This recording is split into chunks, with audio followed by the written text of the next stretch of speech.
Coming from the Caveman Studios in Buffalo, New York. Welcome to Caveman Corner with your host, Jeff. Captain Caveman!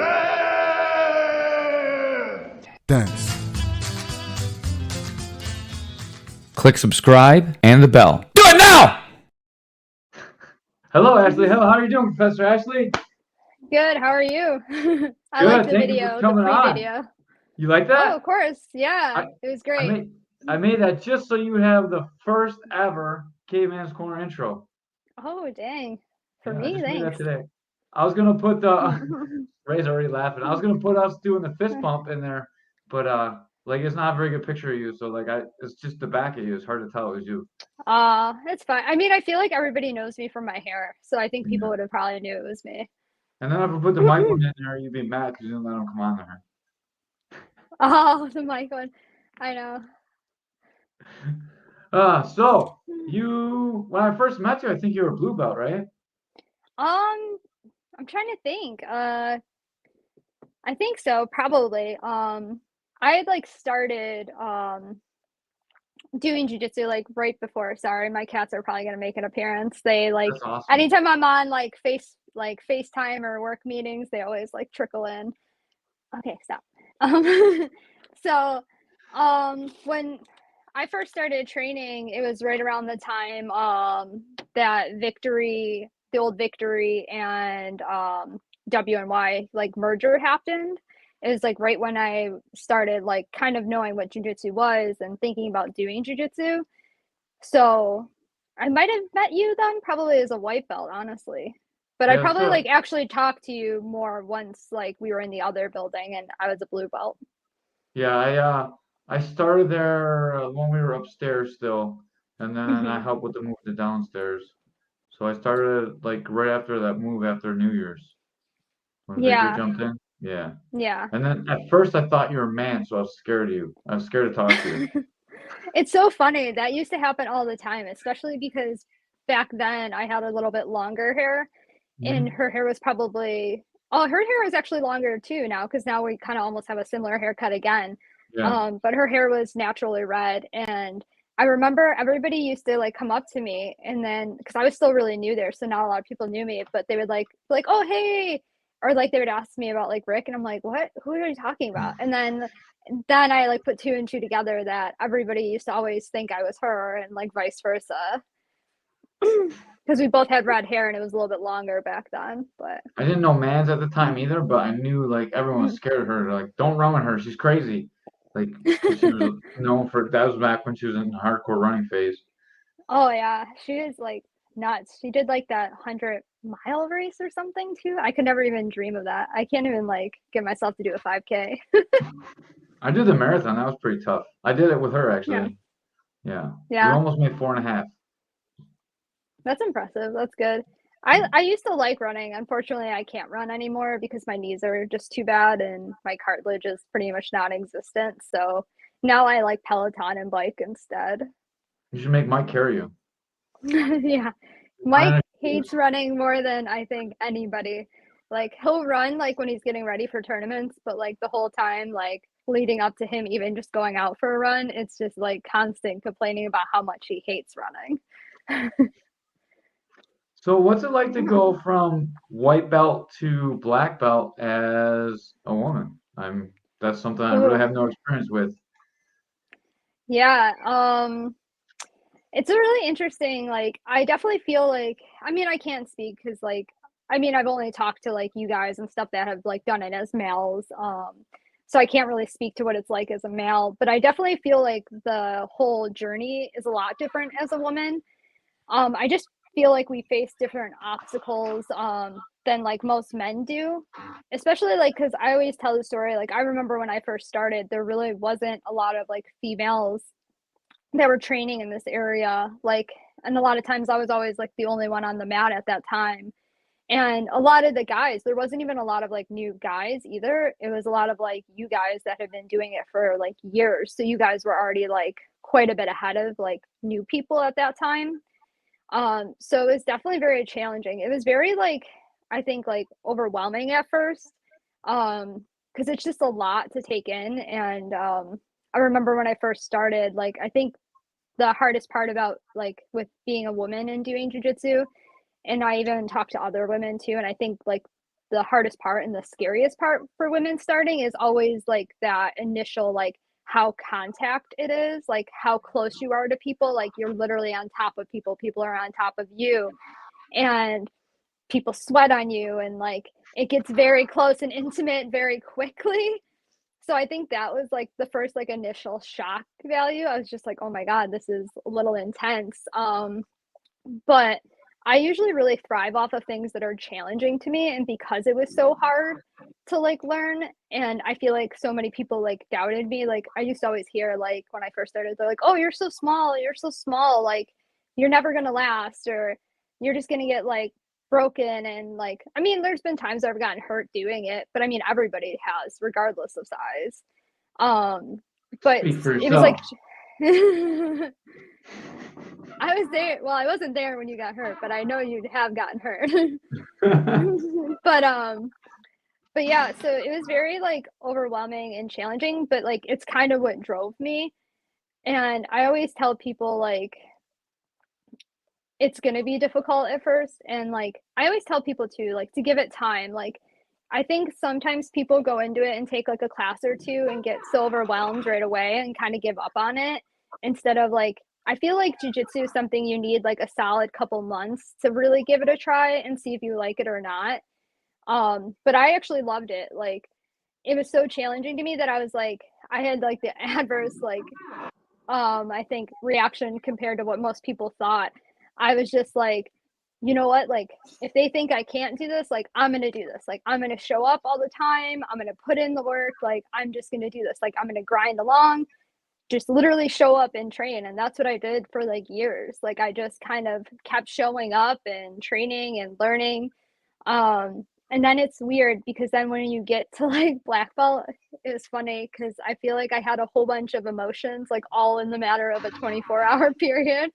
Because like they had talked about it and I knew that it was possibly coming soon, but I wasn't like 100% for sure until the head of our old affiliation literally sent me a message the day before the annual in December and was like, "Hey, what's your belt size?" So then like that's all he said. So then I knew that it was like real and it was about to happen. And I just like I remember like I was working from home at the time when I got the message and I started sweating, like literally sweating. And I'm always cold. And I was just like, oh my God, this is happening. Like, this is really happening now. Like, what am I going to do? And you just start thinking of like, because it felt like it came like fast, but then sometimes I feel like I've been doing it forever. So it was a very like long, drawn out, like 24-hour period where I was just like, oh my God, like, am I actually ready for this? Like, I remember even like messaging Mike and I was like, if you don't think I'm ready, like, I'm fine waiting. Like, this is totally okay. Like, I just want to know that like I'm ready and that like it's like I'm like deserving of this. Like, and I like felt like I'd put in the work. Like, I definitely like I said, I've been training consistently the whole time through from white belt to black belt. Um, but it's just it was like weird too. I feel like as a female, sometimes it's hard. Like they tell you not to compare yourself to people, which I definitely like say that. But sometimes like being a female, it's kind of like a little bit more difficult to like know where you're at, especially being smaller. Like most gyms, I'm always the smallest person at, besides the children. And so it's not very often that I get to like roll with people my size and like really like spar and go hard with people. So it's a little challenging in that way where like I don't necessarily sometimes always know where I'm at and can't really see my own progression. Plus I'm always like super hard on myself and always like strive for the best for myself. So that was very difficult. But I mean, yeah, I like being a girl like in this journey, it just it has its challenges along the way. Like the main one is just like mainly like training partners, having good training partners that you can trust that are gonna help you. Because like you can't have the training partners that are just gonna be like too scared to roll with you and that they don't move or do anything. But you can't have the people that are just gonna like come in super aggressive and ragdoll you around either. Like it's tough to find like that good like middle balance of like quality training partners. So I got a couple questions. Number one, when you got your black belt, did you actually I got a few questions about that because I remember when Yeah. I got my black belt, I felt like, man, I don't think I really deserve this, like I'm just here, Mm-hmm. like I don't feel any better than I felt yesterday. Like there are so many things I don't know. Like, Mm-hmm. I think we all feel that imposter syndrome. So it's easy to feel like that, but if your instructors think you deserve it, you deserve it. They give it to you. And it's not like your boyfriend gave it to you, like you got it from an instructor. So I feel like you should feel like you deserve it. Like I would never want you to feel like you don't earn it. I think everyone that's ever got a black belt has felt like, oh God, it's about time to get the damn thing. And then like when you start to think about it, you're like, man, I don't really think I deserve this. Like I lost to this guy like 3 weeks ago, and then like I lost to this guy, and like then like all those things, all the self doubt creeps in. Um, Yeah. do you ever feel like some of the guys feel like that you don't deserve a black belt because either you're a woman or because you're small or because they think like, I'm 198 pounds or like I'm like 260, I can tap you like a 260 purple belt or like I'm sure like Zach could tap you Yeah. like Big Zach Yeah. can Oh my tap God. me. Yeah. Dude, as I say, yeah, he's literally like triple the size of me. Yeah. Um, but yeah, I would definitely say yes. In a perfect world, I would love to say every guy that I've encountered in jiu-jitsu has been super supportive and really awesome and thinks like I deserve to be there and have my black belt or any belt that I've gotten along the way, honestly. But unfortunately, it's just not like that. It's very tough because it's still, I mean, there's newer women starting to do it. It's gaining popularity, but we're still like outnumbered by a lot. And there's still those people that just kind of like have that mindset where they don't necessarily respect the work that like I put in or don't know about it necessarily. I think it's just that they don't understand, especially like I would say more of like the newer like people that come in because they don't understand like the work that it takes to all the time to get to those certain levels.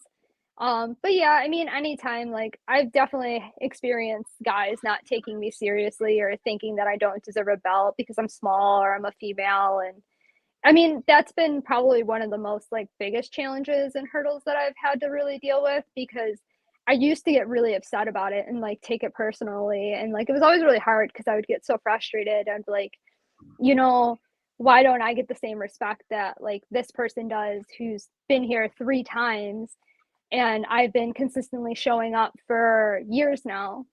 It's easy to get down about that stuff.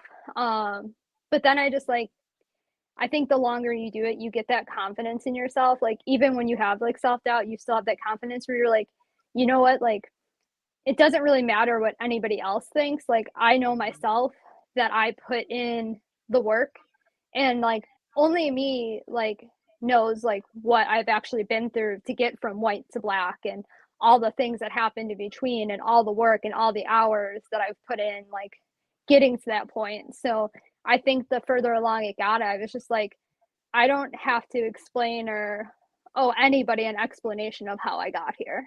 Like, I do feel like I deserve it in that way just because I've been around and put the work in. But like you said, it's that self doubt that creeps in. Like when I got it, it's exactly what you said is like, I was like, man, I was like, I didn't really do so well like competing at Brown. Like I took some tough losses and it's exactly what you said. I think everybody just goes through that. You'll like start thinking of like things that don't necessarily matter for getting that belt, but it's stuff that like you think might.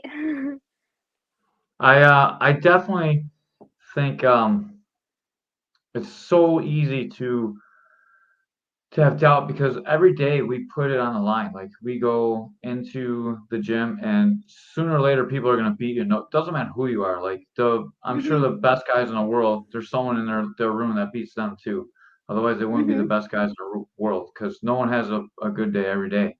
And then those Mhm. are the days where it really creeps in. It's really easy to have doubt and like don't ever let that get to you. It only gets worse. Like pretty soon you'll be a black belt for like 12 years and then you'll be like, oh man, this purple belt is kid just smashed me. Like, man, what am I doing? He passed my guard. I can't believe like those days are coming. Oh, I always say, and like especially now, like because of the knowledge that's out there, and like there's better instruction now than like when we first started. Like the people are just getting like better. Like there's just more knowledge out there. Like it's more like it's spreading more. So like with that, like some of these kids coming up, like there's just definitely levels to it. Like I say that at every like belt level, like there's just levels to it, and there's people that take it way more seriously, that can train more often than other people. Like I will never feel bad about a lower belt tapping me. Like I don't know, I just like, but I'm also not like the person that is like counting gym wins. And like my goal, like when I'm training at my gym now, I'm not like, even like lower belts, I'm not like I'm gonna go smash them. And like I like let them work. Like I think it's like good to have like build that confidence in them, and like let them work and learn and stuff instead of just going out. But like you said, there's always some, like I don't know, it's what my mom used to always say, like because I've always been competitive, not in jiu-jitsu but like other sports when I was younger. And she would always tell us like there's always going to be somebody better than you, you know, and sometimes you're going to be the best and sometimes you're not going to be the best, and you just have to like learn to live with that and just try your best, and that's all that matters. Try your best. Oh, it's a very huggy moment. I know. I mean, she wasn't like gonna hug me afterwards, but I think it's because she knew like I was always like a really like overly competitive kid, and like I said, I always like wanted to do the best like all the time, and was just a little like crazy competitive when I was younger. I'm a lot more chilled out now. So I have like two stories that kind of like changed my view on women. The first one, I was training Alexis Davis. I don't know how many people know her. She fought in UFC. I don't believe she's still under contract with UFC, but she was fighting with UFC for a long time. When I was a blue belt, I used to train with her, and she was a brown belt, and we fought one weight class apart. And like I used to roll her like super hard, and I was like, man, like I was very impressed by her. Like I was like, man, I can't believe a girl can compete with me. You know, like I mean, I could, even though she was a brown belt and I was a blue belt, I was still a little bit bigger and I was still a guy. So like, I was like, yeah, and I would think I was great for not getting beat up by a brown belt that's a weight class lighter than me. You know, Mm, and like I didn't really realize like the different levels of women until I watched Val. So you know how Val is. She's a goddamn savage, right? mm-hmm. She doesn't give a f about her body. But I watched her like train with people, and I watched the damage that she absorbed from like things that wouldn't really like hurt someone that's just a little bit bigger. And then that's when I really started to realize um like the difference between like male and female physiology on the mat. Like because obviously like people that compete are in outliers of like you're the outliers of like the epitome of what a female can be and an outlier of what a male can be, you know. So obviously the male is going to be higher other when separated by men and women, but I didn't realize like quite what the difference is at like the amateur and professional level. Like just watching like how easily she got concussed and hurt, and it really changed my attitude on how I roll with people. And I really try to always roll with women different after that. Like always try and give everyone a good roll, and like you don't want to be that dude that's like, ah, here you go, do whatever you want, you know, because it doesn't really Mm-hmm. help anyone ever. But you also don't want to be that guy that shuts everything down, you know. And it's hard to find a balance as a guy my size. I can't imagine what it's like for like you know 190, 200 pound guy rolling with some females too. Yeah, that's like I always do sympathize. Like I don't always necessarily like blame the guys for not knowing how to roll with people, especially like a female my size. Like I'm usually around like 115 pounds, so I'm considerably smaller than them. And I'm definitely not like a very strong like person for my size. I mean, I'm athletic, but I'm not like overly strong. It's not like I'm out like lifting all the time. So I definitely like I know, I wish. I have like little noodle arms. But I definitely like can't always blame them for like not knowing. I think it's just like one of those things that like people have to learn over time. But I definitely respect people that are trying to learn and trying to know how to roll with women. Like I said, I've been there's been a couple times where I've been like hurt senselessly for guys just going too hard, and like especially like it was really tough like because like the further up in belt level I got, I was like the easy target for some people that were like newer and coming in because I was a colored belt plus I was the smallest and I'm a female. So like you said, there's just certain things physiologically like that I can't compete with a man in, you know, especially when everybody's like bigger than me. And I've like been hurt like senselessly just from people being reckless, like not even just really doing jujitsu, but just trying to go too hard. And like I've been slammed and like just like stupid stuff like that, or have had like my legs or arms like really ripped on and stuff in like positions where it was just like unnecessary. So for anyone that doesn't really do jujitsu, we're not saying that jujitsu doesn't matter. So we're not saying like somebody can come in and just be Ashley, but weight matters a whole lot. And when you're training, the goal is to not be injured. So like if you're going 100%, like if someone will wipe out like 4 weeks in, 6 weeks in, 180 pounds is going 100% Ashley. Ashley's going to be able to submit them, but it's going to like weight matters and you're going to get hurt doing it. So like what we're talking about is just making it through every day. Because if you get hurt every roll, you're never going to get better. You're going to be out 6 weeks, 4 weeks, 3 weeks, 2 weeks, 5 weeks, like, and then you never get to train and then you get worse. So like what we're talking about is not like the ability to win a match. We're just talking about sustainability on the mat. Oh, that's a big thing. It's the sustainability of it, honestly. And I say that all the time that there's just some days, especially now that I've been doing it for a long time and I'm a little bit older now, and you know, there's just days where sometimes I can't just take like everybody's weight on top of me. It's just too much sometimes, you know, because like you said, it just wears on you. It's a little bit tougher on you. That's the other thing that's like tougher being like a female like in this is when you're going through and you're training just as much as the males, but you're kind of taking, like you said with like Val, like you're taking a beating doing it. Like because your body's going to feel it a little bit more. Like we feel it a little bit differently in our body, you know? It's just a lot more wear and tear. So it's harder to like always just show up and train and train and train when your body's just so beaten down all the time. Definitely. So that's the good side of jiu-jitsu. Have you ever had anything happen on the bad side of jiu-jitsu? Let's start with like weird guys trying to do inappropriate things on the mat. Ooh, inappropriate You things don't on the mat.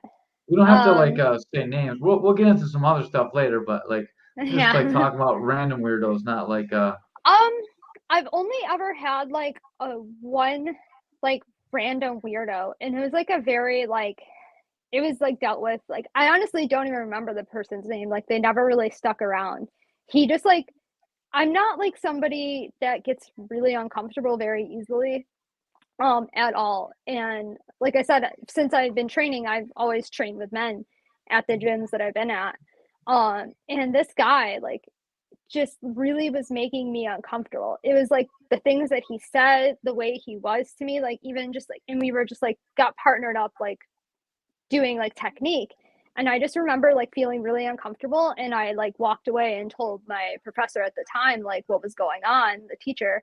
And they were like really good about it. Like they were like, went and grabbed another male student who they knew was like been around for a while and paired him up with that and was like, don't go back there. Like if he asks you to train with him, like do not do it. Um, and like I said, it was like somebody like it was dealt with and addressed right away. And they really didn't stick around. So I, like I said, I honestly don't even remember their name. And honestly, I can say I was fortunate that that was really the only time. I had one kid, not like inappropriate, like sexually, but I used to have long hair and I would wear it like tied up in a bun. And I just remember like rolling, we were doing positionals and we got paired up. And I just remember like my head hitting like the mat really hard. And like his hand was like in my hair. And I was like, oh, at first I just thought like he just got tangled in my hair because it happens with girls with long hair, you know, you try not to like get tangled, but like the hair sometimes. So I just like let it go. And I was like, oh, maybe his like hand got tangled in my hair. And then it happened again. Like he actually grabbed my head and like grabbed my hair and like smacked my head off the mat. And that was like the only time I've ever really gotten like super angry during a roll. And like I got up and I was just like swearing at the kid and like going off. And then like people around me were like, because it was so out of character for me. Like I never get mad. Like I'm probably very chill when I roll. I'm not even like super aggressive. And then that kid like never, like the guys that were there like talked to him and were like, yo, what the like what's going on, and like he never showed up again after that. So I mean, I was fortunate that like anytime I had something happen, it was like very addressed right away usually, and then taken care of. And it tends to be, like I said, like the weird random people that you'll get in gyms sometimes that like come in just like new off the streets. I would like to think as a community we do a. I'm not going to say this is a true fact, but I would hope that we do a good job as a community, not letting people that we know are like that on the mat and really taking care of it in house. As a gym owner, I know I wouldn't. If I had doubts or something happened, I would definitely not let that person roll at the gym ever again. Um, I I can't imagine any one of our peers not doing the same thing. I don't, like someone inappropriately touching someone just on the mat. That's why I always think it's gonna be like just some random guy that walks in. Um, Yeah, I mean, there's like, I'm not gonna name names, but like, because like people have trusted me to tell me stories, and other females, like, I have known other females that like unfortunately have dealt with stuff like that at gyms, and sometimes it was addressed and sometimes it really wasn't, and they weren't taken seriously. And that's the kind of stuff that like definitely really irritates me, especially like because there's even like besides speaking up, like there's not much I can do. Like I'm not the gym owners of these other places, like so I can't really like say. The only thing is like I just tell like these women that have told me things or that have experienced things to like do what's best for them, and if like that type of stuff is tolerated, like then they need to leave. Like it's not a safe environment. Like it's one thing that I always tell any woman that's starting to even think about doing jujitsu or training any kind of martial art. I always say like do your research, talk to other females that are training at these gyms, like really ask them questions and talk to them, because they're going to be the ones that know the most. And like I would hope that they would be honest. Like I've had a lot of women reach out to me that were interested in training jujitsu and had heard things about certain places, or like were just concerned about certain things. And like I'm very honest and like I'm very unbiased too. Like even if it's not like sometimes like that, like yeah, of course I would love them to train with me, but sometimes like whether it be distance or scheduling or anything that's could really interfere, like that may not work at the gym that I'm at. Like I'm not going to tell them like, oh, you have to come here, but I'm going to let them know like different options and what I think would be best. Like I said, I think that's really important, is just to have a safe space, train where somebody like where you can trust people. Like I've been to your gym, I've known you for years. Like if somebody couldn't come train with me that was a female, I would 100% recommend them to go to your place, because I know that you're going to take care of them. You're not going to let stuff like that happen, at I least to the think best of your ability.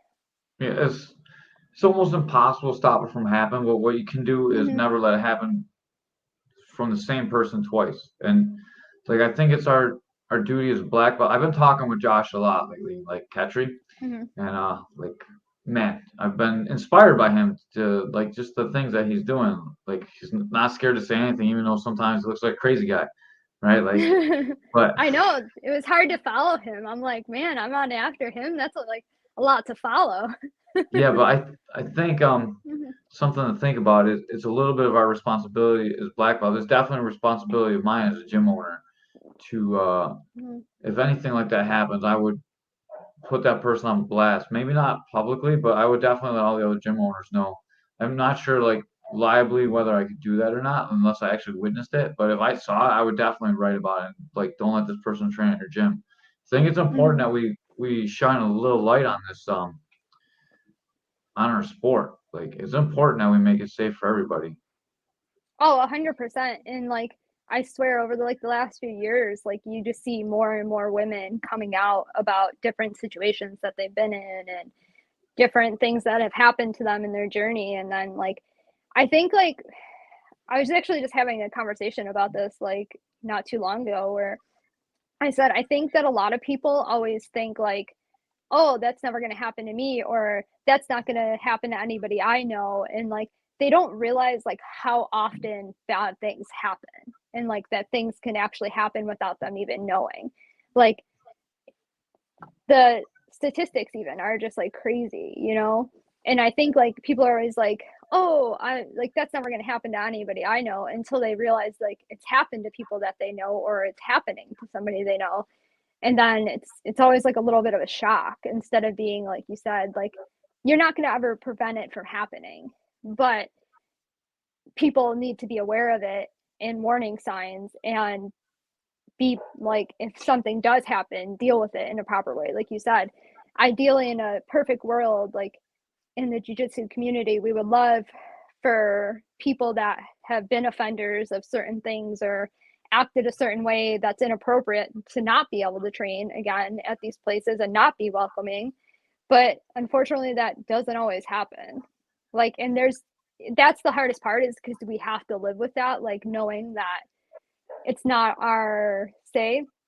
And but you know what though, when people do let those people train there, or you see that stuff happening and stuff doesn't get done, then you know like who you can like trust and who you can't, and it shows like about the other people's character and like what's more important to them. I man, I when I first started jujitsu, it was rooms full of guys that just fought. Like it was not a safe place for anybody, you Yeah. know. And the sports come a long way, and we're trying to be inclusive to like women and families and make it like a family atmosphere, kind of like a karate. Like I always imagine, like I want integrity to be like a karate studio would be like if karate actually worked to beat people up instead of like it was just bullshit, you know, like. Sorry, it was just funny how you said that. But I want it to be like the traditional values, you know what I mean? Like it should be a safe place for people to come. It should be like my idea of like what a academy is like it's a home, it's a family, it's a place to come and train. And like that's how it always was when I was fighting, but when it not I don't even want to talk about when I was first started fighting, like back in the 90s, not like the victory days when I was like already like more of a like an established gym, but it was just a bunch of guys we get together at like some place that had mats and we trained. Sometimes they didn't even have mats, you know, like it was not a safe place for anybody, not even the guys in there. Yeah. And like this is where jujitsu came from. It's from like poor people that are like fighting to make a living. So there's a history of like a lot of bad people, and most of the black belts from my era, like we all have something very wrong with us to become a black belt. And this time, like it's a little bit different now. You know, like if you started Mhm. training in the 2000s, you're probably a little bit more normal than us older guys that trained back then. And I always say like be like very wary of black belts because there's usually something wrong with them. But like this crop of like up and coming black belts is a little bit different, you know. Like Mhm. I don't know, like Mike's not an up and coming, but I like him. But there's some really bad people and there's some really really good people. So like my generation's like you're either really bad or you're probably really good. There's not really too many in betweens. Yeah, and honestly, like I know it sounds like bad with me saying about like certain things, and like I don't want anybody to ever be scared of like jujitsu and like people, like because honestly, jujitsu's been a really awesome community to be a part of for as long as I have. And I would say the majority of the people that I've met doing jujitsu have been some of the most amazing and awesome people that I've met in my life. And honestly, some of the most down to earth and dependable people. But like you said, with anything, you know, there's going to be those couple of bad eggs. And unfortunately, because when stuff like that happens, like it only takes a couple of those bad eggs to really like shine light and like put things in a negative perspective, you know, because that's what people see sometimes or hear about sometimes. Yeah, one But bad thing's a national story, and that's the real problem. oh, especially now because with like social media, everything just travels so much faster. Everything's so much more open. And even like in our like jujitsu community, we're like still a small community. I feel like when you've been around long enough, like everybody knows kind of everybody. So like if one person like if something happens here, it kind of spreads like wildfire in a way. Hmm. I love that now that I talk to people that do jujitsu, they only know good times. They haven't had anything like bad, like besides for losing and stuff. And that makes me like when I keep hearing stories like that and I talk to people and they only say like great things about jujitsu in their gym, like it makes me happy. Like I don't care what gym you're from, like that's what it's about. And that's why it's really good. Oh, 100%. Like I said, But I think that's like something to be said, like you said, like when a lot of us were like first starting, and even like the guys, like all of you guys that got like promoted before me and were training even before I was, you know, I think when you personally go through certain things and go through different hardships, especially when you start taking like a coaching and an instructor and even a gym owner in like your case, like role on, you know that there's certain things that you don't want other people to go through because you know what it's like to have gone through that. So I think like you said, it's just going to get better over time because we've already went through the crappy stuff. So now everybody can get through like good stuff. And like, even now when I'm like coaching and teaching, like that's like my main goal. Like jujitsu is hard, but I want people to have fun. I want it to be a safe space for them. I want them to enjoy coming to the gym. I want them to feel comfortable coming to me and talking to me if they have any concerns. Like I want to be approachable. Like I've worked really hard, like because I'm not always the most outgoing person. Like to people that know me, I probably am, but when I first get to know people, I'm very like socially awkward and a little like more reserved. So I've been really working on being a little bit more outgoing, like trying not to be as like shy around new people like that are at the gym, you know, really putting myself out there to make people feel more welcome and like happy to be there. Yeah, I think it's up to us to make sure that like it's easy for us to turn a blind eye on people now because now Mm-hmm. we're like established, and if we say something like we need to make sure that we're right about what we say, but we need to make sure that we're the ones doing the policing. Um, like it's really important, and like I want you to like think about that. Like make sure that you laughing at Mike. Sorry. I didn't like, he's the only one that like came up because I was worried about how I would sound before like getting into this. I'm like, what if I stumble over my words or I say something? And like, he always, it was like a quote from him that really wasn't his quote. And it was like it's a whole nother story that I won't get into. But so he wrote that and it made me like laugh. Good. I'm glad. I'm glad that he's taking care of you guys. So we can get into something much happier. Okay. I love you guys to death. The first couple of jiu-jitsu, the first black belt couple in the area, man, like I watch you guys like start and like tell me about that story. That story makes me happy. Every time I see you guys together, makes me smile and want to eat a Oh my taco. god. Oh my god. This story. Oh god. It's like if you know Mike and I, it is the most Mike and I story that there could ever be. Um I'm like laughing at Mike. I'm sorry. I know, no, I saw that too. That sounds like really. I told him if he did come on here, there were certain things that he could not talk about or say. So now he's probably just gonna like type them into the chat because that's They're how he coming up is. now. Oh yeah, he doesn't stop. He always keeps life very exciting, good or bad. So Mike and I obviously had known each other for years. He was already training at the gym when I started training. I actually met him because before I was doing jujitsu, I was doing like a fitness program through WNY. I used to do like the morning fitness thing, and we had a Christmas party. We'd have those Christmas parties every year and stuff. And I remember like meeting some of the guys and stuff that did jujitsu at the time there. And they're like, you should give it a try. You should give it a try. And I was like, I don't know. I'm not really sure about that.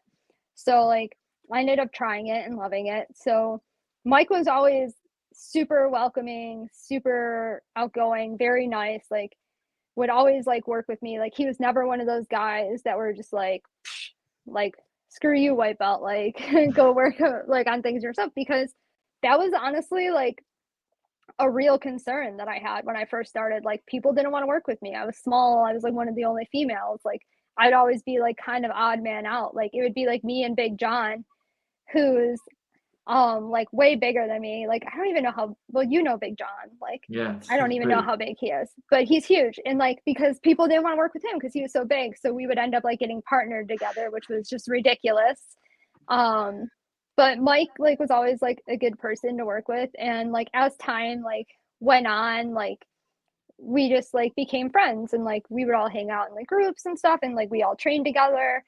And right around when like some of the splits started happening, like when some of the people had left and like kind of gone to other gyms, we were like two of the only people really left that were like core people that had started there. So we like, I think just became closer because we were training together more often and stuff like that. So we were always really good friends. And during that time, we were both like kind of going through separations. Like I had already separated from the person that I was previously with before him for a while. And he was going through like a separation too. And like we were just really great friends to each other, like always there for each other. And I think it was like one of those weird things that just kind of happened. Like I didn't even really want to date anybody at that point. Like I just really wasn't interested in it because of like the stuff I had gone through with my ex. And then it just like kind of happened. And the funny story that everybody likes is I remember all of our friends were like, you two like each other, like you guys should just go out. And I was like, I don't know. And finally I was like, one day I was like, you know what, I'm just gonna like tell him that I like him and see what he says, you know, because I didn't want to like make the friendship weird about it because we would have to see each other like all the time. And so like I had like told them we were hanging out with friends and I had told them that I liked him and like wrote up this whole thing about like how I didn't want to make it awkward, but I just wanted to clear the air and stuff like that. And his response was, you cool, you cool. And I was just like, what the hell does that even mean? Like, what? Like, who says that? And then like that was all he said. And at that time I'd like worked overnight. So I'm like sitting at work on like this overnight shift, just being like, what is going on? Like, I don't even understand this. Like, what does this even mean? And I was just like so mortified. Like, I was just like, oh my God. Like, I felt so embarrassed and so like insecure. And I was just like, this is gonna be so awkward. And then like the next day, he was like, hey, because I have friends that train in Rochester. Like, I've trained with them for years since I've been a white belt. And I used to go up there and train all the time, but Mike never, like, Mike knew them, but he never would go up and train with me or anything. Like, a lot of times I was always by myself. And he was like, hey, do you want to go to Rochester and train tomorrow? And I thought it was like really weird that he'd asked. And I was like, yeah, sure. Let me just send him a message and see what time their class is. And so we're driving to Rochester on the 90. It's about an hour drive. And he goes, oh, so I've been meaning to talk to you about like what you were telling me in your messages the other day. And I just remember like wanting to literally jump out of the moving car on the 90 because I was just like, I don't want to be here. This is really awkward. I'm uncomfortable. Like, he looks uncomfortable. And then he goes, well, I'll talk to you on the way home about it. And I'm just like, what is wrong with him? Like, so then we go to do a whole 2-hour jiu-jitsu class, like train as normal. Then on the way home, it was like, we're like, I'm like not even going to bring it up again because I don't even want to talk to him about it because I'm just so uncomfortable at this point. And then he brings it up again and he's like so nervous that he's like shaking. And then finally like tells me that he likes me and all this stuff. And I just like, it was the most awkward, weird way about it like ever. But if you know Mike, that's like totally like a him thing to do because that's just how he is. But then we started dating and now here we are years later. Mike says that's not true. Oh, it's 100% true. He's just like embarrassed. I mean, I can really go into detail about what he said, but I won't do that to him because I'm too nice. I can imagine him being awkward. I can't imagine him. I can actually imagine him being like super nervous too, but I don't know. I just love you guys to death. You always make me happy. You always look so happy together, and we still need to go out to eat for after the last. Oh, I still need to take you out for the first time you guys came, and then you came again since the first time. We still haven't gone out to eat, so Yeah, we've I been there still a owe couple you guys times. some dinner. What's that? I said, yeah, we've been there a couple times. We definitely have to go out though. But yeah, he's You- okay. He likes to tell everybody how lucky I am. He tells people, he goes, I tell her every day how lucky she is. That's what he tells everybody. He's a He's pretty lucky. character. He's kind of cute. He's okay. I take him home. He's alright. I'll give him to you. I always tell people at the gym that I'm willing to give him up and that you would get free jujitsu lessons at home. He'll watch jujitsu with you like 24/7. He has perks. I mean, he's not gonna like cook for you or anything, but you know, there's certain things about him. I bet you order me some great Mickey D's. Of course. Is that sore spot? I'm sorry, I didn't mean to get him in trouble. Oh no, I don't care. I mean, obviously I care. I try to like it makes me sound like the naggy girlfriend or whatever, but I try to like talk to him and like cook and stuff, and like I want him to be healthy, like not for like really like any like I think he needs to be like fit and shredded or anything like that. But I just like want him to be healthy, and like I've seen like my dad, like when I was younger, when I was actually in high school, like had a massive heart attack and like died 4 times in front of me. I mean, thankfully he survived, but he always wasn't the healthiest. And after experiencing that, like of course I want Mike to be like healthy and like take care of himself. Man, that's kind of a Debbie Downer. No, I'm just Oh, kidding. sorry. No, I it's know, all right. I know. She's just full of sad stories. Oh, that's terrible. I hope Mike gives you a big Yeah. hug now. Oh no, Um, it's okay. I mean, my dad's like he survived. He's still around. Me and my dad have a great relationship, but that's great. yeah, that's why I just like I want Mike to stay around for a while. So Do you guys train at home a lot? um, I wouldn't say we train at home a lot. We do have mats here. So we can train at home a lot. We do. I will say we watch a lot of jujitsu at home a lot. Because that's the thing about like teaching, which I'm sure like you can probably like speak to. I don't think a lot of people understand all the time all the back work that goes into teaching. Like it's not just showing up for class and teaching. There's like we do a lot of like lesson planning. We're constantly watching jiu-jitsu. We like are constantly learning new things, and like even if it's stuff that necessarily one of us isn't good at, like we still want to learn it to teach it to other people. And because even if it's not our A game, like it could really work for somebody else. So we spend a lot of time watching jujitsu, learning jujitsu, stuff like that. We'll like rep a little bit like here at home and stuff just to get things ready. If one of us is competing, sometimes then we will like train at home a little bit more. Like we'll do like a lot of repping and stuff, like extra repping and stuff. But like day to day, probably not. But honestly, like that's the thing. Like we're both so busy. Like even though we're kind of around each other a lot, like there's not a lot of like quality time. So we do try to like be a little bit better and like schedule like date nights and stuff like that. And we actually like aren't even really home a lot except for like at night, like when we're about to go to bed. Like we both work full time, and then with teaching and always being at the gym too, like it's just a lot of time that we spend there. So I would say we train at home a lot, like when one or both of us are getting ready for like a tournament or something like that. But day to day, probably not, because we train a lot at the gym together too and teach too. Well, I thank you very much for spending some of your time on Caveman's Corner. Like I wasn't like bullshitting you when I said it was an honor to have you on. Like I really think it's a big honor. I think like more people should make a bigger deal out of you. Like you're the first black belt in the area, so I want to make sure that I can platform you the best that I can. And I think most people would just imagine having a jujitsu like boyfriend or girlfriend if they train. They're like, oh man, we train all the time at home. But like I think it's important that you guys do spend some time not training. It's fun that you guys can watch videos together too and practice your lesson plans. Do you guys still teach a lot of your lessons together? Like he use you demo and you use him to demo? Yeah, we actually we started doing that a lot more. Like when he's like technically teaching, I help him with his classes. Like I'll be like who he demos on, and I'll help him like walk around. Especially because like he teaches fundamentals, so it's a lot of like brand new people.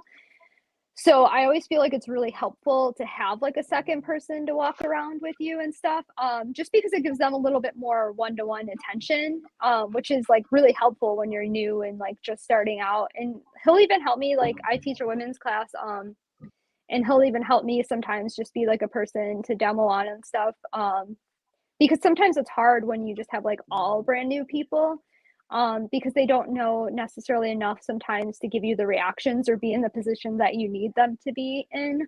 I mean, you can do it and get away with it sometimes, but I feel like it is beneficial to work together. So yeah, a lot of times we like kind of like tag team it.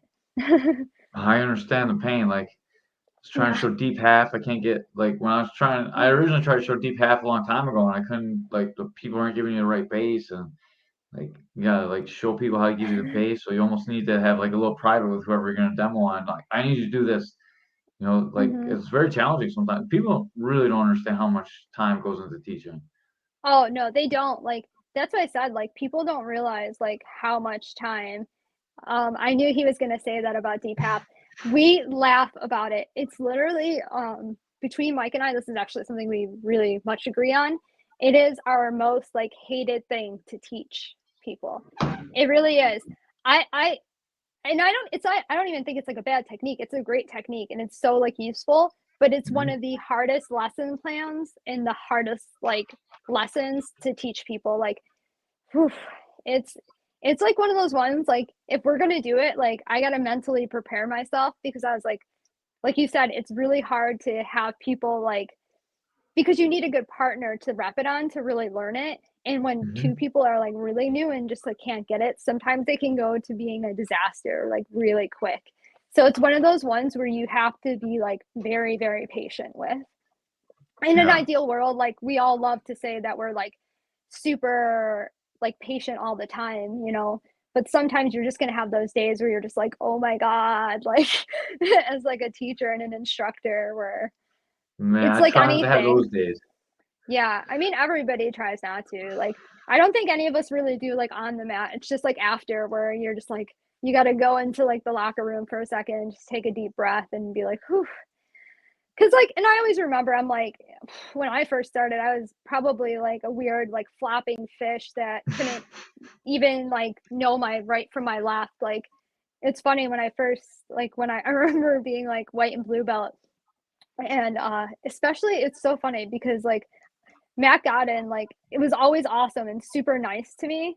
Like, I always had like a really great relationship and he was always one of my honestly, even still to this day, was one of my favorite instructors that I've ever learned from. But for whatever reason, when he would like come around and watch us, I would get so nervous. Like I could do it right up until like he comes and watches me and then I'm like doing everything like I don't know what I'm doing in my life. Like and I would get so nervous and then I'm like, "Oh my god, I just did this like right 5 times. Like what is wrong with me?" I um I have that inspector's luck. It's so weird for me when I go walk and people get nervous when they watch me. Like I'm the last person. I have the worst technique in the world. Like when people get nervous when I come by to watch, like my students, I'm like, man, like what happened to me? Because I think it's just that like it's that fear of like anytime that somebody's that's showing you it that comes around, I think people just get like so nervous. Like I used to, so I sympathize for it. Even now, like when I first like joined the gym that we're at now, like we're at Spar now, and like I had met Eduardo like a couple times before, and like um was there like because we always like go to other gyms and like train and stuff sometimes. So I like knew him and he was always super, super nice to me. But when I first like started training with him, like I would be so nervous. And like especially like going there as like a black belt and I had just like gotten my black belt recently. I just remember always being so nervous. I'm like, I would like we would be on the way home and I'm like, I would tell Mike, I'd be like, oh my God. I'm like, he probably thinks I'm a white belt now. I'm like, I couldn't do anything. I got so nervous that I couldn't even like roll with him.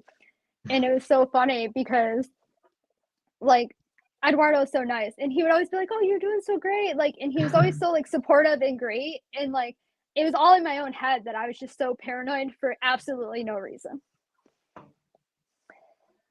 That's funny. I can just imagine. I'm like reading the comments as they come in too. Like I know they I can pop up. kind of see them, but they're so small.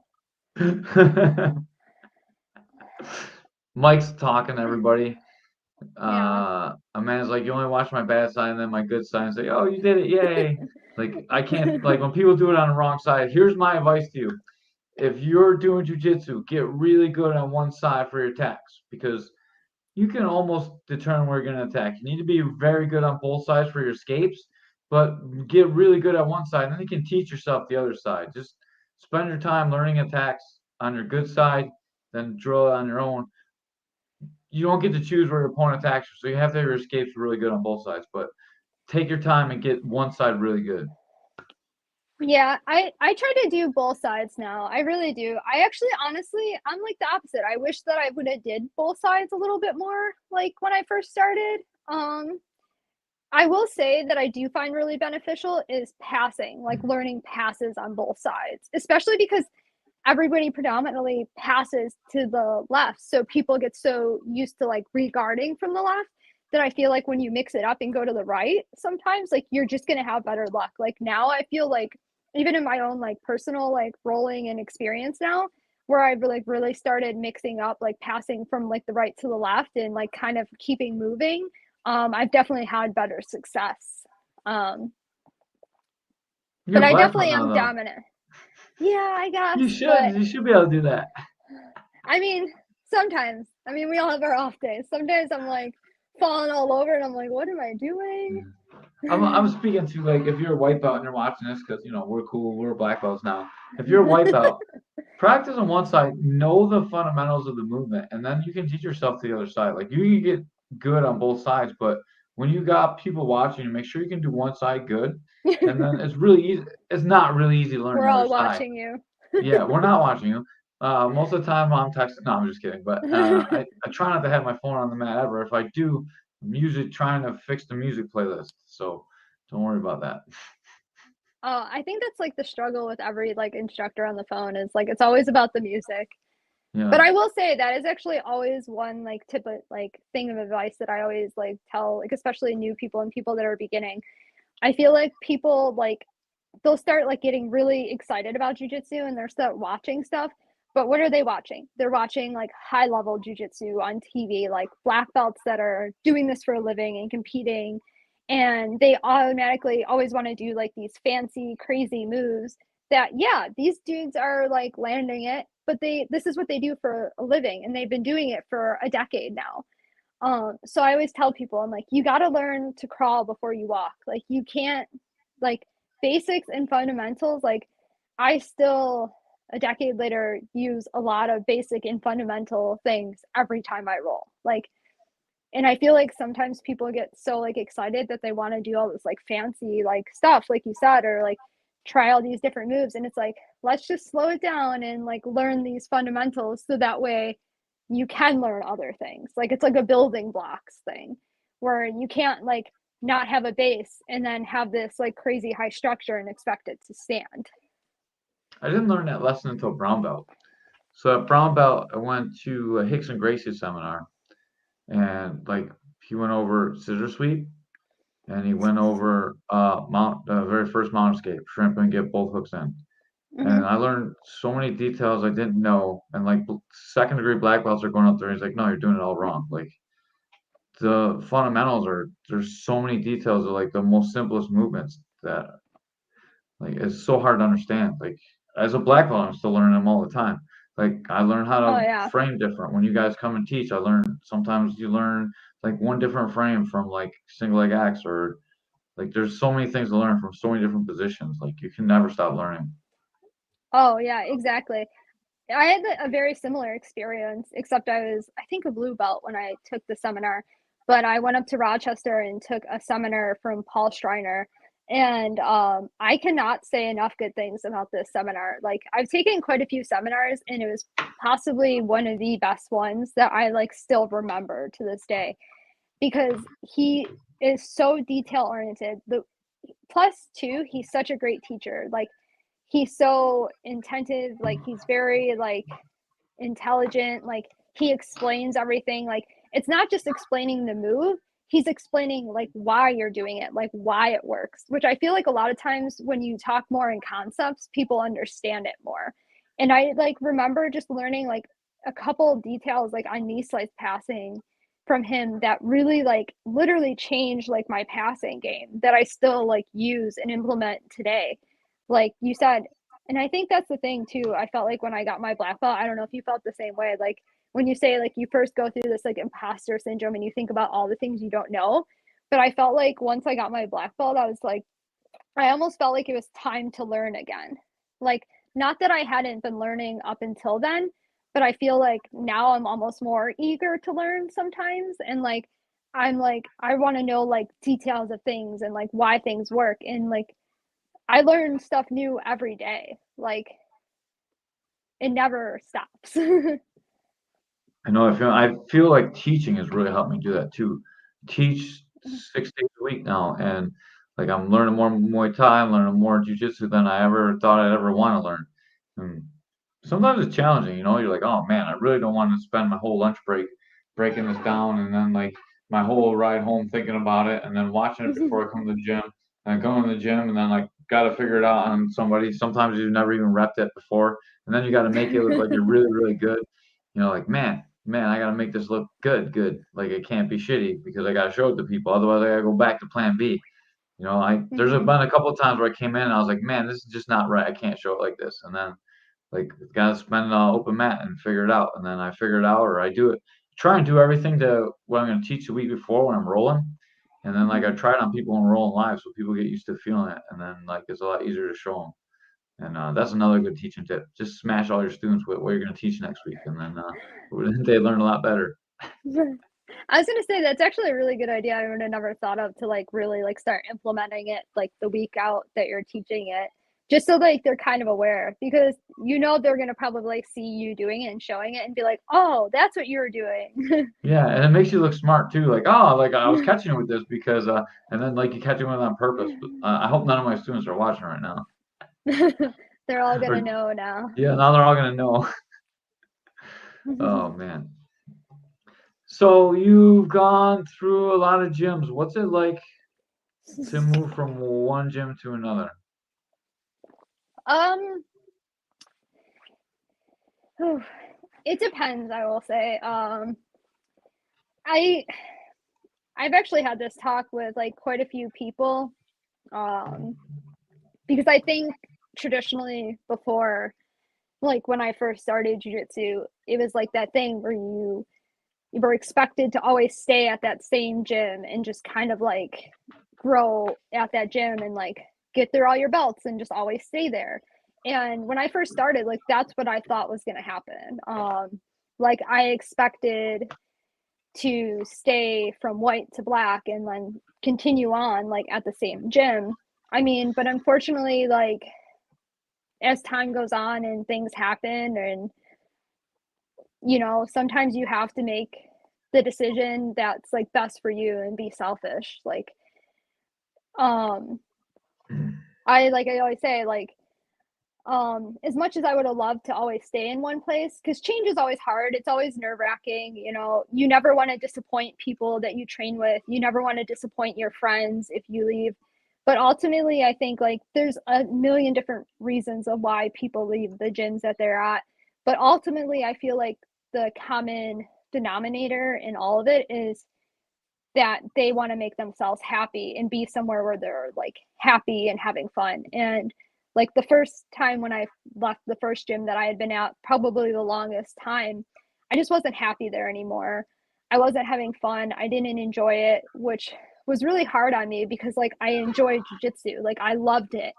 But being there, like I didn't want to go there anymore. I just wasn't happy. I wasn't enjoying it. A lot of my friends and good training partners had left at this point. Um, it was just like becoming a really tense situation. And I think like as much as I like tried to stay loyal, ultimately like it is still like a business and I'm paying for a product. And if I'm not happy there, like why am I investing all this money into a place where I'm not happy and having fun and like satisfied in? So I made the decision like to leave and try to figure out where I was going to go from there. Because when I first left WNY, I really didn't have a solid place where I was going to go. I just kind of checked out a couple gyms and seen where I was like going to end up at. And ultimately I ended up at Niagara Falls just because honestly, like I went there because there was a lot of really good people there. Like the training partners were really good. It was very challenging. It was a tough room. Like I had a lot of good roles. A lot of people like were very supportive, like teammates there. It was nice to like enjoy training again. Like I would want to go to the gym. Like I could train with people where I felt safe. Like I would get tough rolls, but I wasn't getting hurt all the time. And there was a lot of people for me to roll with. And I met like some people there and like at the time they had a couple females, like one of your students was one of them at the time. And it was great to have another female to train with. So I always say I never regret going to different gyms or like leaving gyms to end up where I'm at. I I got a think it was question just for you. part of my journey. Hmm. I don't mean to interrupt you. Oh no, you're fine. You were there through COVID, right? Which gym? Niagara Falls. Were you there through COVID times? Did you train there through Uh, COVID? no, actually, I kind of went there towards the end of COVID. I was still at WNY through COVID. Okay. Because we were actually teaching class in our kitchen. We moved Oh, out our dining room table and like put mats down, and Mike was still teaching classes like virtually. And then we yeah. did go back there for a little while, like when they did open up and we still had like the pods thing. Yeah, I ended up going to Niagara Falls towards the end of COVID. I guess it was still like COVID times a little bit, but it was Mhm. towards the end of it, like when all the gyms were pretty much opened up at that point. Yeah, I remember you. I remember like talking with you outside the pod right before you left and giving you a hug and saying goodbye and stuff. I just didn't know Mhm. if you trained over there like during all the COVID times, like when all the gyms were shut down and they were the rebels and they stayed open and like it seemed like that was Mhm. like a great time to train there. Like there's just a lot of camaraderie and like everyone that Yeah, trained at no, that time like really loved each other. I like to hear that story. Like even like Antonio's like crazy, right? But yeah. he's dude, he was willing to stay open on him and Rick. Like they should Yeah. get their dues for that. Like And it is what it honestly, is. yeah, like I know, and it's funny because I know people have like a lot of really strong opinions about like myself and Mike going there and training there with Antonio. And like, yeah, he is kind of crazy, but not all of it was bad. And like when we first went there, like we were treated really good. And I think at that time, like, um, it was kind of what I needed to enjoy training again. Like he was actually very like, he would always like push me, but like in a good way. Mhm. Like actually like really be like, no, you're better, like don't doubt yourself. Like he would like actually have really good ideas. I mean, unfortunately, like he was kind of like the reason for his own like kind of demise and like the whole gym thing that happened. Just because he's not well, I mean, but he wasn't like always bad. Like you said, he's kind of not well sometimes, but like I didn't even really go there for him. Like the people that were there, like it was such a good room. Like you said, it was like kind of like it was the first place where I felt like a team like effort, like where everybody had that like kind of camaraderie and people supported people and like everybody wanted to make each other better. Like which was good. Like I felt actually supported and like I said, like at that time, like it was what I needed because I wanted to enjoy training. I wanted to like actually have time to train again and be pushed. And it was the first time where I got to like really start teaching a little bit more because Mike had gotten hurt down in Florida competing. So I was teaching for him for a little while there and it gave me like a little bit more teaching experience. So like me going there was definitely beneficial. Like I felt like I actually grew and learned a lot, especially because stylistically, like he had so much of a different game. Like I still like and still prefer like kind of more of a submission only thing, not so much points like thing. But that's what like his bread and butter was. Like that's all he was like about. So it made me get a little bit better at stuff that I necessarily would just kind of avoid working on and stuff. And so it was really good. I mean, unfortunately it just kind of fell apart. So that's why like we left there. Um So and I'm gonna then interrupt you again because I got two quick things to say because yeah, I want to jump in before I get to the next gym because yeah, it's kind of relates to Antonio what we're just talking about. yeah. Number one is I was so sad the way that Mike and Antonio left WNY. Like Antonio felt betrayed and Mike a little bit too, and they were like such good friends. Um, when you guys first went back, I was so happy to see them two get back together because I um I always felt like I don't know. I feel like sometimes Mike lets people just get away from him sometimes. And I was glad that like he went there to reignite that friendship. I don't know what happened between him and Antonio because Antonio does like man, Antonio's awesome for like months. I trained with Antonio a lot back in the day. Like Hmm. I love him to death. And every now and then he just breaks down a little bit. That's how he gets to be great. Like you don't get to be as great as him because he's fucking great. Like he's great at jujitsu, right? You don't get to be great without having some things that make you great, and that's those same things that make him a little bit kooky sometimes make him great, like on the Oh, mat. exactly. And Yeah, that's especially like you have to be like that's the thing. Like he's really good. Like no doubt about it. Anybody who knows him will tell you that he's really good. And the reason why he's really good is because you know what? Like he has put himself first and been selfish. And like you said, those same things that make him undesirable sometimes are the things that push him and motivate him to do well. So it's kind of like a double-edged sword, you know?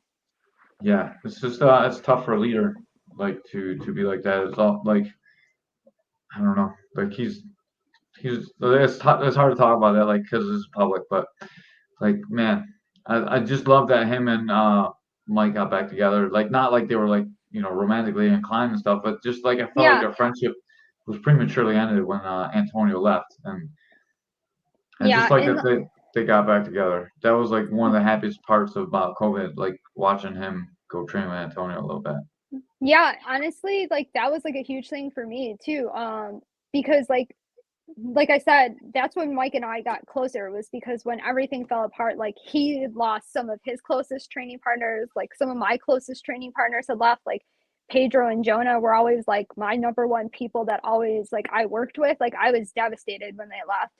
I felt like I had nobody and like I was really upset about it. And he was really upset about like his break off with like Antonio. And I think like seeing him through all of that, like kind of like we understood it better and like it came to like literally um I like kind of ran into Antonio and like at the time we were working in the same job, not at the same place, but we both worked in the same for the state with developmentally disabled people.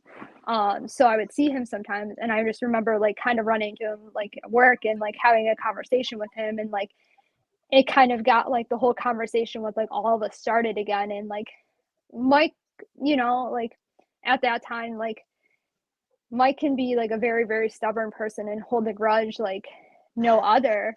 Mike And I stubborn? No mean, way. yeah, I mean everybody knows it, but so like it was like a very like long process of like both of them talking to each other, and getting that common ground again.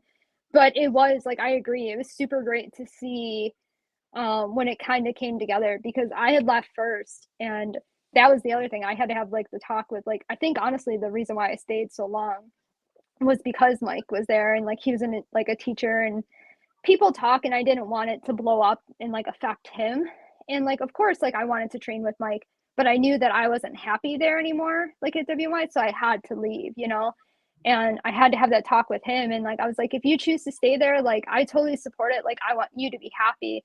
But I agree with you, like it was nice to kind of see him gain that friendship back again and like he was like happy and training more like he just had like that passion for jujitsu again, which I hadn't seen in like quite some time, that I felt like he had lost there for a little while. I mean, unfortunately, like I said, it didn't work out and it kind of like ended up falling apart a little bit. But sometimes stuff just happens. But like I always say, like I always believe that every little piece of like gym where I went and trained like had a part of my journey, and even if it didn't work out how I wanted it to, or like I don't train there anymore, like it's still like I don't regret it. And then after the stuff fell through there, like we had helped like kind of start up the other gym where we're at with like Rick and Eric Herbert and stuff who are awesome people. And unfortunately it just that it got to a point there too where we just weren't happy. Things just didn't work out. They always say like not to sometimes like go in business with your friends, and like I think we both kind of understood that once we like kind of like did that and went that route, because unfortunately sometimes when it doesn't work out it's kind of really shitty. Like, Were you oh guys sorry, can I investors then? no we didn't. Oh, okay, okay. No, Just we working for them. I gotcha. Yeah, no, we originally wanted to, but unfortunately they had like another plan and they already had like their group that wanted to do that. So it really wasn't available to us at that point, unfortunately. But we were still friends, we still respected them, we You should wanted to have go talked out with and like me. build something. Sorry, we didn't know that was an option. You could have called us. But it just like didn't work out, and unfortunately sometimes like when there are friendships involved and stuff, like it makes it a little bit more of like a messier split, especially like when people aren't getting along and aren't seeing eye to eye, or people feel taken advantage of, or whatever the case may be, you know, it's never fun. So that was probably like one of the toughest ones, like I would say, like to kind of like leave. But I'm happy I did. Honestly, like I'm very happy where I'm at right now. Like I get treated really well. I have a lot of really good opportunities. And I think my favorite part about it is I get to train with some of my old training partners that had been there since day one, that were like closest friends of mine. Like I get to train with Pedro again, and Big John, and Lombardo, and Kenny, and like Joao, and like it was just kind of like the cool thing about there is like it's weird that how like weird like full circle everything came, because we all had started off at the same place and kind of split and went to different schools, and then now we've all kind of ended up in the same place again. And it's really wonderful to like kind of grow those friendships back too, and like make them strong, and like just being able to enjoy it. And like dude, there's just so many tough people there. Like they're just good, and it's awesome to get to learn from Eduardo and have the opportunity to teach there. And it's nice too because now I get to teach and train, which is really important to me, because as much as I love like teaching and coaching, like I also really love training. Like, and like you said, it's sometimes hard to be selfish and be like, you know what, like I don't want to be like the teacher today. I just want to train and stuff like that. So to have the opportunity to do both is like it's really nice. And like I said, it's it's never really easy to leave gyms. And even when people think it's like super easy and I'm just like, oh, screw you, and just like leave, it's never like, because no matter what and like how good of terms you try to leave it, somebody's feelings are going to get hurt. There's going to be friends that you leave behind. It's never going to be like a perfect scenario most times. Like, do I regret leaving any of them? Like, no, I think I did what was best for me. And to like I said, it was all kind of a part of like the bigger journey to where I'm at. And like I think sometimes like you just have to do what's best for you and like search of your own happiness. Like you only get one life. There's a group of like your group of people went from gym to gym to gym and gym for a while, not all at the same time, but it was like be all the competitors that left together. I wonder, I'm Mhm. really interested to see what happens in the future. And I'm thinking like 6, 7 years when everyone's like pretty much done competing, like what the landscape looks like. I wonder if we're going to be as competitive, like opening our own gyms, or how it's going to play out. Like it's interesting to see. Maybe they'll all congregate in one gym. Like I'm excited for the future. There's so many cool things that can happen. And I just want to Yeah. shout out Lumber City. That's one of the gyms that you Mhm. stopped at and say their name.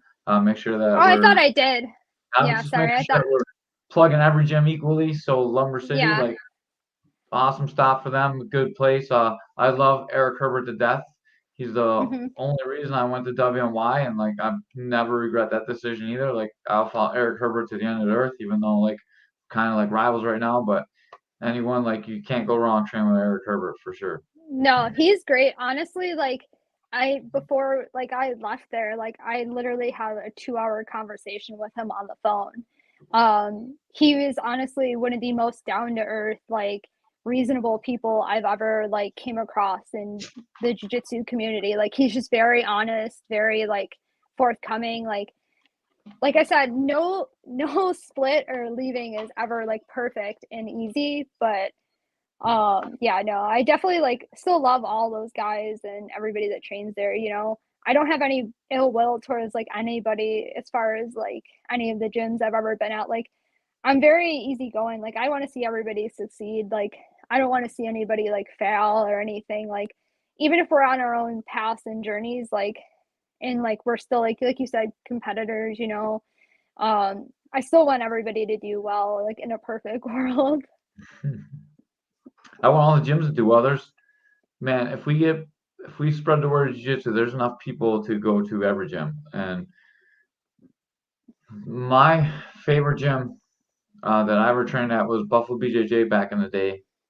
Mhm. We had like Kevin was fighting, Keith was fighting, Josh was there, Larry was there.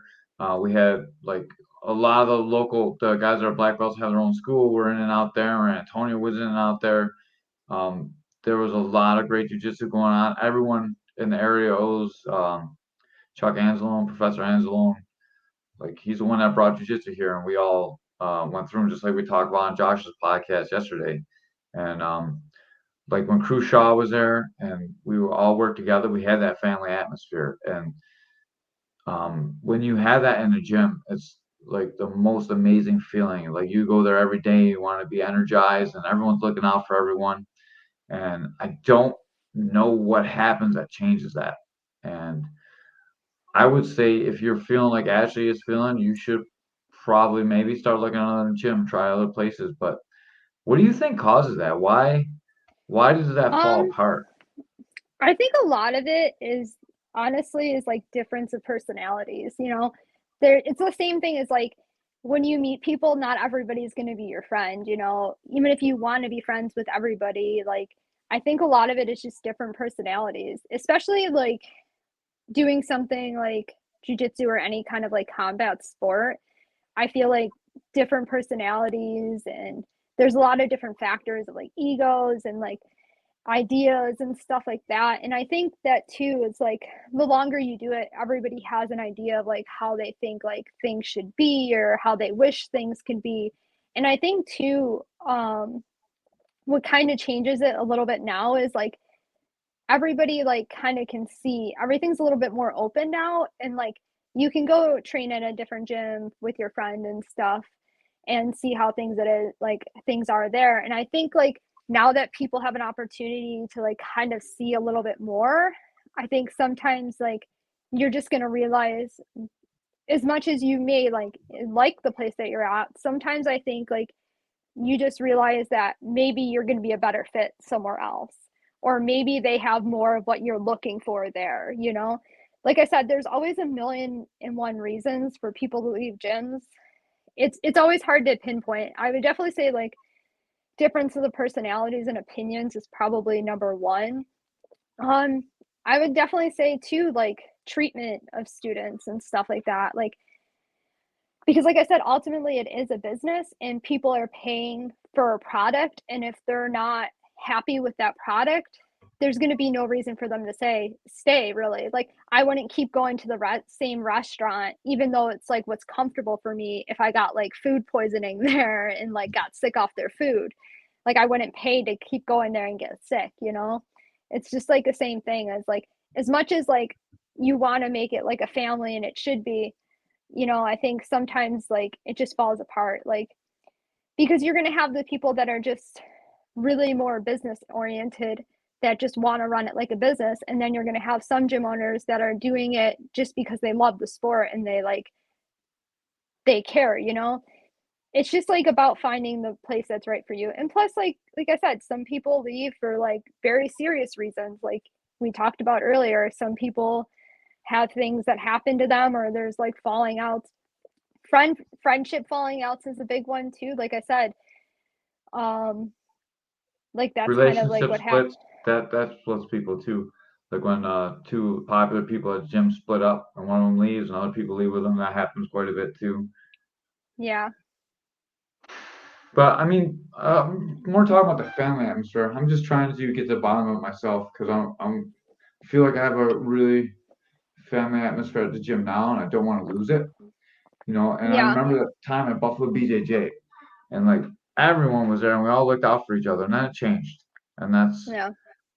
that's when I started training more at Victory, and then when Victory and Chuck split, then I split with Eric. You know, like I Mhm. Eric was always there for me, so I went with them. And then like Victory felt like family, and then like with fighting, it's a little bit different to jiu-jitsu. That people change because they get beat up. Like as much as we don't want to say it, like personalities change from getting hit and beaten.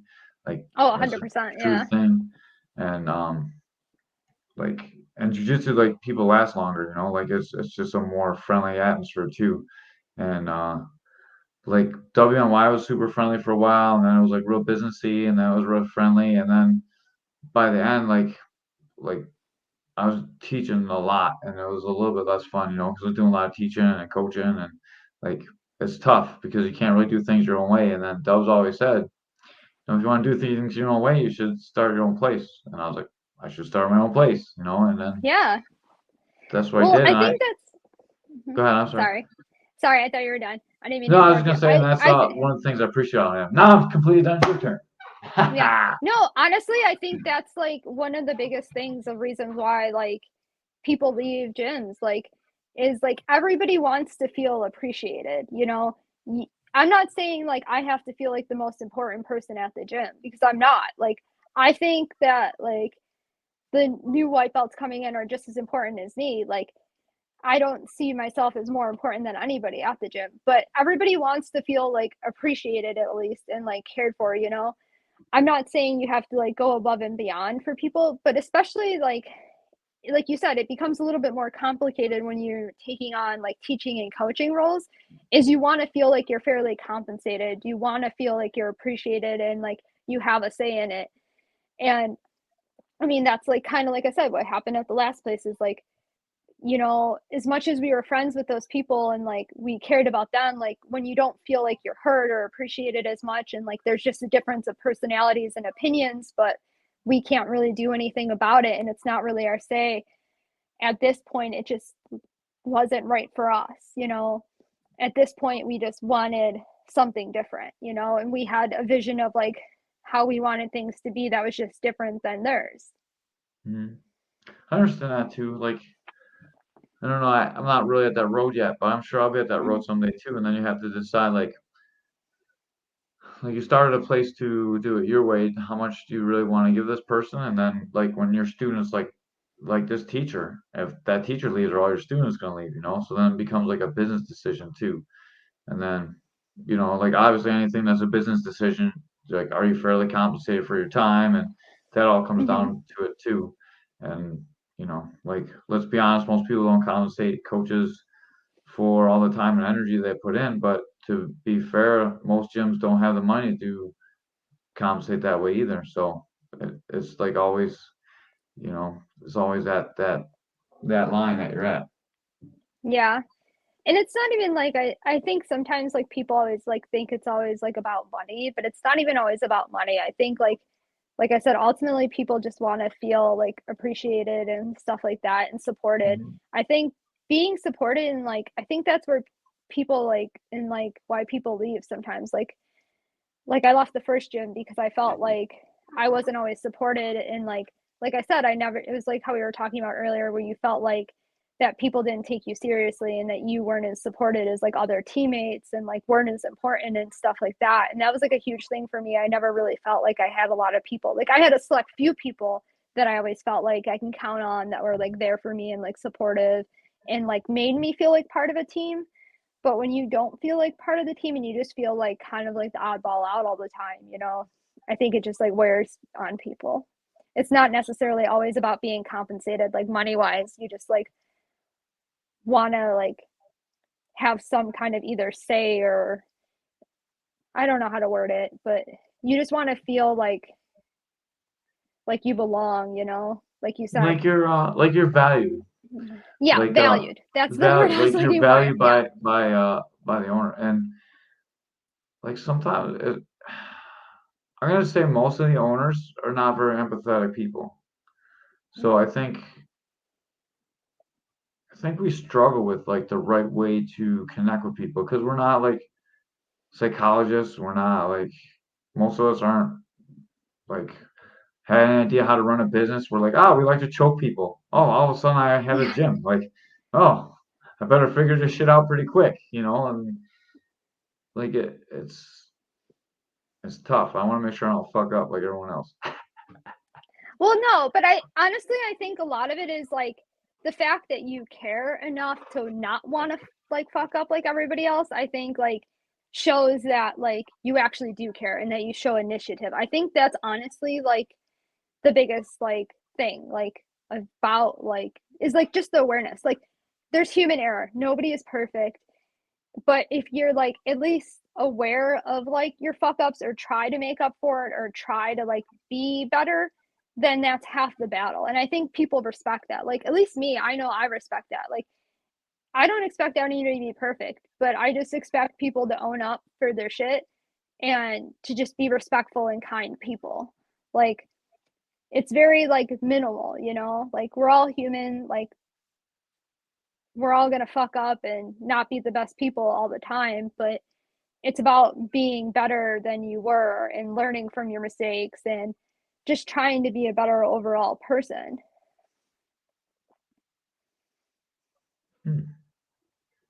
I don't know if I could be a better person. What? I Do you say don't you know if don't I know could if be a you could better be a better person. person? I like to hurt people too much to be a good person, I think. I think you're a pretty good person though. Like, I will say that, like, even like when I first met you, like you always like made me feel welcome. Like I always say you're my favorite hype person because nobody else is gonna like hype me up as much as you ever will. Like, but like that's how you are though, and like that's your personality, and that's why like people gravitate toward you. You're really approachable, like you're down to earth, and like yeah, you probably may have not been perfect all the time, but the fact that you just want to not mess up your gym and want to have a successful place, like you're going to put that effort into it because you want to see it succeed. Is it always going to go the way you want it to? Probably not. But, you know, changes happen and you'll evolve with the changes. And sometimes it's going to be for the better and sometimes it's going to be for the worse. I mean, it's like one of those things you never really know.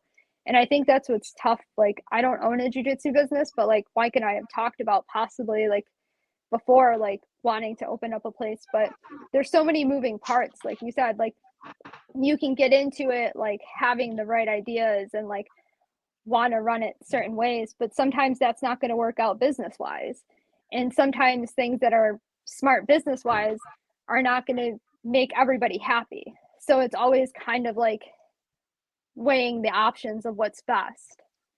Yeah, it's like the pressure sales versus like no contract. Like there's a lot of stuff that goes into. There's so many business decisions to make, and the thing Mm-hmm. is like after a while, like are you gonna get burned out? And then like are you really gonna care what people think? You're like, all right, I'm making that money, like, and that's always a struggle I run into. So hopefully I don't mess it up too bad.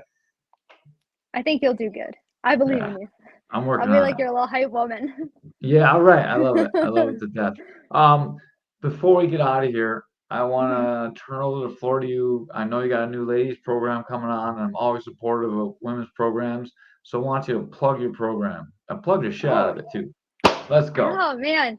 I think that's always the toughest part. I'm always like hard to self promote myself. Like I said, even when you were like, oh, when everybody was like women's first, like or like the first area of female black belt, I was just like so like nervous about it. I'm not really good with like all the attention on me. But no, so I teach a women's only program at Spar Mondays and Wednesday nights at 7:30. You don't necessarily need a gi when you first start, but I mean, eventually, like I would like everybody to have. He always like That that interrupts every time. But that is the truth. He told me his name was Jeff. yeah. Oh, jeez. But no, like I mean, it's been like anytime starting any women's program in jiu-jitsu, it's always difficult, you know. And I get it. Like I said, jiu-jitsu is a very physical thing, and I didn't always necessarily understand until like the further along I got in talking to more females, um the need for women's only classes or like why some women don't want to. I mean, there's a lot of women that have like trauma history and things that happen to them that make them more uncomfortable. So I totally get it. And my goal as like a female instructor is just to kind of have that safe space for women to come and train who want to learn jujitsu for whatever reason. Like they can want to learn it just to get in better shape. They can learn it for self-defense. Like they could just think it's fun and maybe think they want to be doing this for long term, like whatever reason. But I just think it's really awesome for women to learn it. I think it's so beneficial in so many ways. Like honestly, like if you were to ask white belt Ashley if she was ever going to be a black belt, I would have probably told you no. Like I didn't even think I was going to make it to purple belt. Like to me back then, purple belt was like almost getting to like black belt. Like, and then once I made it to there, like I think doing something that's as difficult as jujitsu, it's like so empowering for, especially like for a female. Like I never imagined that my body was capable of doing the things that I can do now. it's really like boosted my confidence. Like it's helped me in so many other ways. Like it's helped me with my mental health, like dealing with my anxiety and stuff like that. Like there's so many other benefits than just like the physical benefits that most people think. I love the sound of that. And you're at Spar. When you Yes. start programming, you got to tell them where to go. Like the whole thing. Ah, dang. I'm doing this all wrong. Yeah, no. I did tell them what days and time it was, but no, I'm at Spar Self-Defense. We are located on Transit Road, kind of right outside the Eastern Hills Mall a little bit, next to the Ninja Warrior place, which also looks amazing. But that's where we're located. I cannot remember the exact address. They're probably gonna kill me. But Close enough. I I was gonna forget say, mine all yeah, the time. yeah, I mean, but like I said, we're on Transit Road, right outside the Eastern Hills Mall. Um, Feel free to even like hit me up on social media or even Mike, like either one of us. Like my Instagram name is Jujitsu and Cats because I'm obsessed with cats. I am a proud cat mom of 5 rescue cats. So if you ever have any questions, feel free to reach out to me. Like I'm usually will answer them as quickly as I can, usually within like a 24-hour period, as long as nothing crazy is going on. But yeah, we would definitely love to have you. Even guys, like if you're like in that area and thinking about trying jujitsu, like I said, Mike runs the fundament. Well, Mike and another guy, Sean, there run a fundamentals program during the week, and I'm gonna run it's. my ad while you're talking.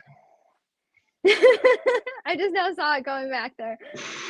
I mean, but it's like I said, I'm like definitely like an unbiased person. Like if somebody were to come to me and tell me that they lived all the way out like in North Tonawanda or like lived out in Wheatfield or something and it's just not feasible for them to come, like I said, I will always direct people in like a place where I feel like is good for them. Like I always think it's important to hype up your friends and like I always am supportive of my friends. Like I consider you a friend, so like I always will like hype up your gym and like support your gym. The same with like I said, I have friends that train in Rochester and Pittsburgh and like I wear their gym stuff, like I hype them up. I always like refer people to them. Like even if we're not training together, like I still have friends in other places and like I want to see them succeed just as much as I would like to succeed. And sometimes people are just going to be better fit at other places, and that's fine.